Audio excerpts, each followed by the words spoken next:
Hello everyone. तो कैसे हो आप सभी। तो आज हम स्टार्ट करने वाले हैं ओम्स लॉ, जो कि आप जानते हैं कि आपकी इलेक्ट्रिसिटी का बहुत ही ज़्यादा इंपॉर्टेंट टॉपिक है, ज़्यादातर सवाल इससे पूछे जाते हैं। तो हम स्टार्ट करते हैं ओम्स लॉ। ठीक है। तो सबसे पहले ये जानेंगे कि ओम्स लॉ में बताया क्या गया। देखो, ओम्स लॉ में बोला गया कि एक कंडक्टर के अंदर से जो करंट फ्लो करेगा, एक कंडक्टर के अंदर से जो करंट फ्लो करेगा वो डायरेक्टली प्रोपोर्शनल होगा कि उस कंडक्टर के दोनों एंड के अक्रॉस कितना पोटेंशियल डिफरेंस लगा हुआ है। जैसे ये आप मान लीजिए हमारा एक कंडक्टर है, इस कंडक्टर के अंदर जो करंट फ्लो करेगा, इस कंडक्टर के अंदर जो करंट फ्लो करेगा वो डायरेक्टली प्रोपोर्शनल होगा कि इस कंडक्टर के ये दो एंड जो है इनके अक्रॉस कितना पोटेंशियल डिफरेंस है। अगर पोटेंशियल डिफरेंस दोनों एंड में ज्यादा होगा तो करंट आपको ज्यादा मिलेगा, अगर पोटेंशियल डिफरेंस दोनों एंड में कम होगा तो करंट आपको कम मिलेगा। तो यहां पे यही बोला गया कि current flowing through a conductor is directly proportional to potential difference। समझ में आया? ठीक है। ओम्स लॉ में क्या बोला गया कि एक कंडक्टर के अंदर से जो आपका करंट फ्लो करेगा वो डायरेक्टली प्रोपोर्शनल होगा कि इसके एंड के अक्रॉस कितना पोटेंशियल डिफरेंस है। तो देखिए, अगर हम मैथमेटिकली बात करें, कैसे बात करें, मैथमेटिकली, तो आपसे क्या बोला गया कि आपका करंट जो है वो डायरेक्टली प्रोपोर्शनल है पोटेंशियल डिफरेंस के। Current is directly proportional to potential difference. एक कंडक्टर के अंदर से जो करंट फ्लो करेगा वो डायरेक्टली प्रोपोर्शनल होगा कि इसके एंड के अक्रॉस कितना पोटेंशियल डिफरेंस है। तो यहां पे current is directly proportional to potential difference. एक बात बताइए, जब आपका करंट पोटेंशियल डिफरेंस पर डिपेंड कर रहा है, जब आपका करंट पोटेंशियल डिफरेंस पर डिपेंड कर रहा है तो आपका पोटेंशियल डिफरेंस भी तो करंट पर डिपेंड करेगा बेटा। जब आपका करंट पोटेंशियल डिफरेंस पर डिपेंड कर रहा है तो आपका पोटेंशियल डिफरेंस तो करंट पर डिपेंड करेगा। तो क्या मैं इसको लिख सकता हूं V that equal to I। बेटा, जब करंट डायरेक्टली प्रोपोर्शनल है पोटेंशियल डिफरेंस के तो पोटेंशियल डिफरेंस भी तो डायरेक्टली प्रोपोर्शनल होगा करंट के। ठीक है। अब जैसे ही हम ये प्रोपोर्शनलिटी का साइन आएंगे, कांस्टेंट आता है यहां पे। ठीक है, यहां पे क्या आता है, ये कांस्टेंट। इस कांस्टेंट होता है R। ठीक है, ये कांस्टेंट होता है आपका रेजिस्टेंस। क्या होता है, रेजिस्टेंस। ठीक है, जैसे ही ये प्रोपोर्शनलिटी का साइन हटेगा यहां पे एक कांस्टेंट आ जाएगा, इस कांस्टेंट का नाम होता है आपका रेजिस्टेंस। ठीक है, ये रेजिस्टेंस जो होती है मटेरियल की प्रॉपर्टी होती है। किसकी प्रॉपर्टी होती है, मटेरियल की प्रॉपर्टी।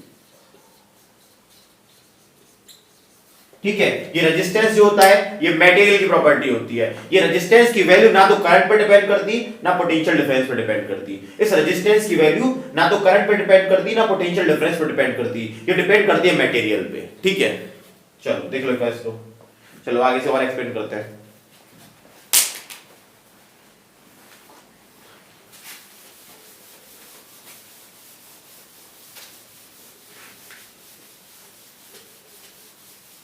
अब देखो, यहां से आपकी इक्वेशन निकल के आई है V is equal to IR।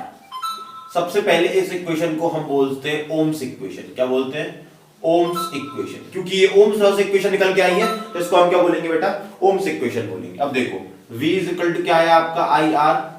तो यहां पे I की वैल्यू कितनी रहेगी, V अपॉन R। अच्छा एक बात बताओ, अगर इस R की वैल्यू बढ़ाएं, अगर इस R की वैल्यू हम बढ़ाएं तो नीचे डिवाइड वाला नंबर बढ़ जाएगा, तो ओवरऑल आंसर कैसा आएगा, छोटा। तो अगर हम R की वैल्यू बढ़ाएंगे तो हमें करंट कैसा मिलेगा, कम। और अगर हम R की वैल्यू कम कर दें तो नीचे वाला नंबर कम हो जाएगा, डिवाइड वाला नंबर छोटा हो जाएगा, तो ओवरऑल आंसर कैसा आएगा, बड़ा। तो करंट हमारा बढ़ जाएगा। ठीक है, तो आप यहां पे क्या देख रहे हो कि आपके रेजिस्टेंस की वैल्यू अगर बढ़ी तो करंट आपका कम हो जाएगा, और रेजिस्टेंस की वैल्यू अगर घट गई तो करंट आपका बढ़ जाएगा। कोई दिक्कत। सबसे पहले आपने ओम्स लॉ देखा। ओम्स लॉ में आपसे बोला गया कि एक कंडक्टर के अंदर से जो करंट फ्लो करेगा वो डायरेक्टली प्रोपोर्शनल होगा कि उसके एंड के अक्रॉस कितना पोटेंशियल डिफरेंस है। वहां से आपको इक्वेशन मिली V is equal to IR। ठीक है, फिर I की वैल्यू कितनी आ गई आपकी, V अपॉन R।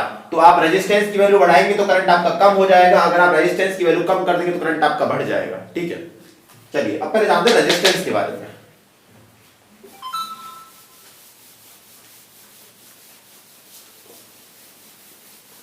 चलिए देखो, सबसे पहले जानते हैं रेजिस्टेंस के बारे में कि रेजिस्टेंस क्या होता है ये। ठीक है, देखो रेजिस्टेंस क्या होता है, करंट के पाथ में जो रुकावटें होती हैं, करंट के पाथ में, करंट के फ्लो में जो रुकावटें होंगी वो क्या होगा, आपका रेजिस्टेंस होगा। ठीक है, ऑब्स्ट्रक्शंस, ऑब्स्ट्रक्शंस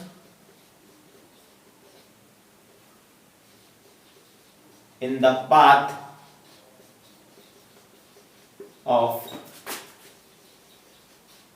करंट।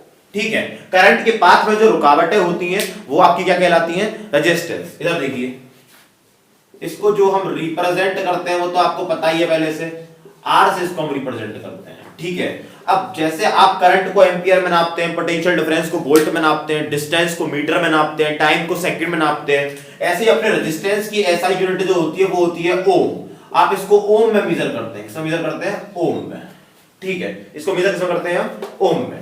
आप जानते हो V = क्या होता है आपका IR, ये तो आपकी ओम्स इक्वेशन होती है, आपको पता ही होगा इतना तो, अभी बताया मैंने ओम्स इक्वेशन।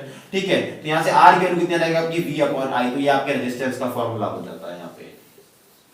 ठीक है, और एक बात अब देख लीजिए, आपका रेजिस्टेंस जो होता है वो मटेरियल की प्रॉपर्टी होती है, इसकी वैल्यू कभी भी ना तो V पर डिपेंड करती ना I पर डिपेंड करती, it is the property of material,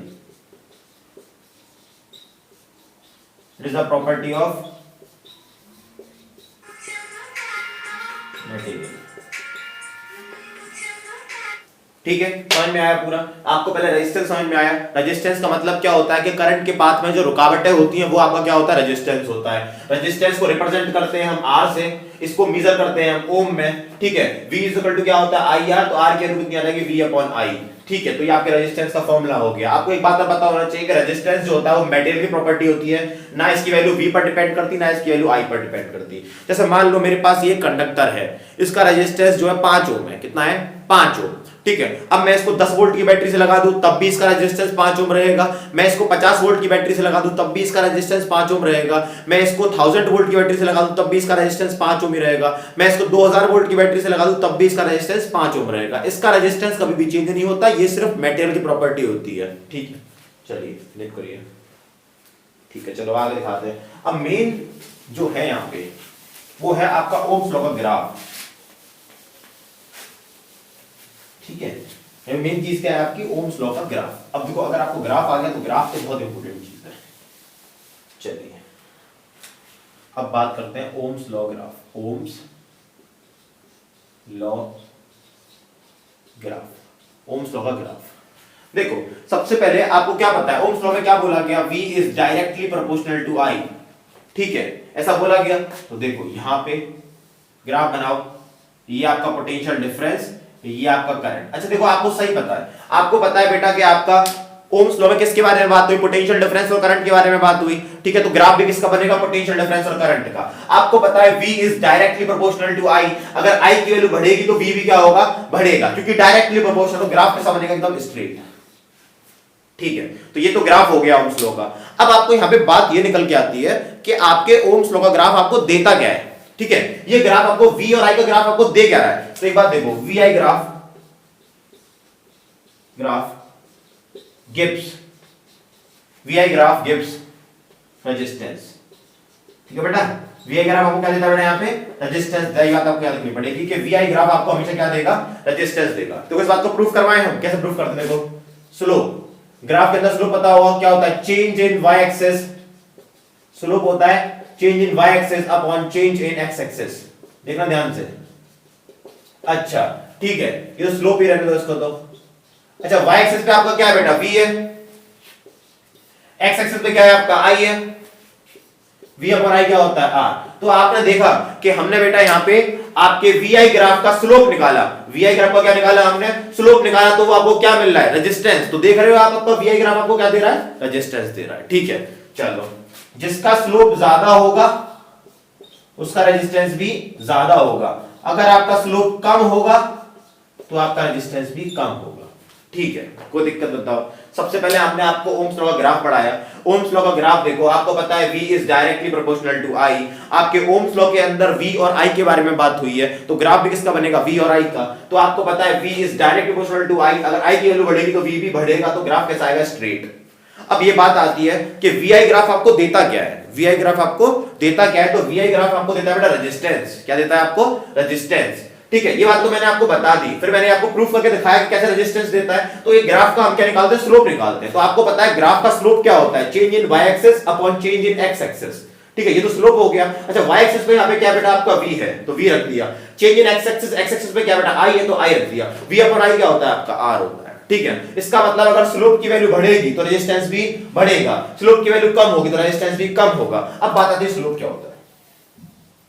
देखो जनरली आपके समझने के लिए मैं बोलता हूं, स्लोप की ढलान होती है ये। अगर ये ढलान ज्यादा है ऐसे करके तो स्लोप भी ज्यादा होगा, अगर ढलान कम है तो स्लोप भी कम होगा। तो आप बोल सकते हो मेनली आपकी स्लोप इस एंगल पर डिपेंड कर रही है। थोड़ा सा हटा दे, देखो इसको देखो, आप क्या देख रहे हो, मैं आपसे बोल रहा हूं स्लोप क्या है, ढलान। क्या है, ढलान। अगर ये ढलान ज्यादा होगी तो स्लोप ज्यादा होगा, ये ढलान कम होगी तो स्लोप कम होगा। तो आप जनरली क्या समझ रहे हो, स्लोप आप एंगल से बता सकते हो। किससे बता सकते हो, एंगल से। देखो अगर एंगल ज्यादा हुआ, अगर ये एंगल बेटा ये एंगल ज्यादा हुआ तो स्लोप भी क्या होगी, ज्यादा। एंगल ज्यादा होने से ढलान भी क्या होगी, ज्यादा होगी, तो रेजिस्टेंस भी कैसा होगा, ज्यादा। अब मान लो ये एंगल कम हो गया, ये एंगल ऐसे करके कम हो गया।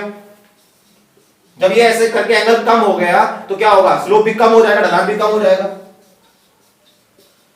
तो रेजिस्टेंस की वैल्यू भी क्या हो जाएगी, कम। ठीक है, कोई दिक्कत। तो सबसे पहले आपको पता होना चाहिए कि आपका स्लोप क्या होता है, ढलान होता है। और आप स्लोप को एंगल से मतलब कि जो रिलेट कर सकते हो। तो एंगल ज्यादा होगा बेटा, ये एंगल अगर ज्यादा हो गया तो ढलान भी ज्यादा हो जाएगा, स्लोप ज्यादा हो जाएगा, तो रेजिस्टेंस भी क्या हो जाएगा, ज्यादा। और अगर आपने एंगल कम कर दिया, अगर ये एंगल कम हो गया तो ढलान भी कम हो गया, और देखो रेजिस्टेंस भी क्या हो गया, कम। अब देखो जैसे आपसे पूछा क्या जा सकता है, हटा दे।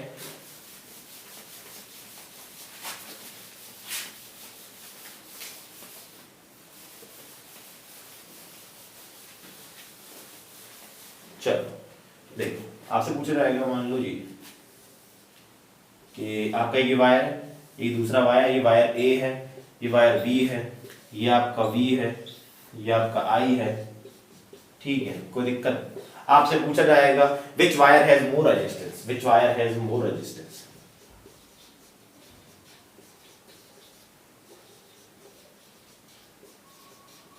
किस वायर के पास ज्यादा रेजिस्टेंस होगा। ठीक है, आपको यहाँ पे दो वायर दे रखे, ए और एक बी। आपसे पूछा जा रहा है किस वायर के अंदर आपका ज्यादा रेजिस्टेंस होगा। तो मैंने आपको क्या बताया बेटा, अभी तो सिखाया मैंने आपको, जिसका स्लोप ज्यादा होगा उसके पास रेजिस्टेंस भी ज्यादा होगा। अब देखो यहाँ पे इसका एंगल ज्यादा है इस वाले बी वाले का। ठीक है, तो आपका एंगल बी वाले का ज्यादा है तो इसका स्लोप भी क्या होगा बेटा, ज्यादा, तो इसका रेजिस्टेंस भी ऐसा होगा, ज्यादा। जिसकी ढलान ज्यादा होगी बेटा, बताओ ये ए है, ये बी है, किसकी ढलान ज्यादा है, बी की ढलान ज्यादा है। इसका बी का एंगल ज्यादा तो बी की ढलान भी ज्यादा, स्लोप भी ज्यादा, तो रेजिस्टेंस भी कैसा होगा, ज्यादा। तो B has higher resistance, B has higher resistance. खत्म। और एक बात और देखो पर यहाँ पे आपको चीज देखनी है, वो ये है कि आपको एंगल जो लेना है, ये जो आप एंगल लेते हो ये आपको हमेशा करंट से लेना है। किससे लेना है, हमेशा करंट से। बस मेन बात ये है कि आपको जो एंगल जो लेना है वो हमेशा करंट से लेना है। ठीक है, जैसे मानो ये हटा दें,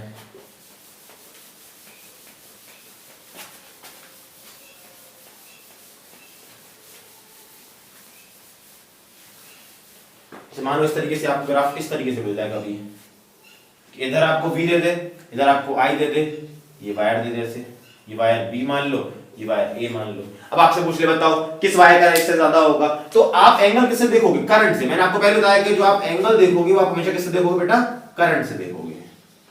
आप एंगल हमेशा किससे देखोगे, करंट से। बताओ करंट से कौन एंगल बनाना ज्यादा, ये A वाला। ठीक है, तो A वाले का एंगल ज्यादा है तो इसी का स्लोप ज्यादा होगा और इसी का रेजिस्टेंस भी ज्यादा होगा। A has higher resistance. खत्म। बेटा आपको यहाँ पे ये पता होना चाहिए कि एंगल किससे लेना है, आपका एंगल जो लेना है करंट से लेना है। ठीक है, अगर आपको वीडियो अच्छी लगे तो आप आगे मतलब कि बता दीजिएगा कि आपको और किस टॉपिक पे वीडियो चाहिए, तो हम उसी पे आगे अपलोड कर देंगे ताकि आपको जो परेशानी ना हो। ठीक है, चलो थैंक यू सो मच।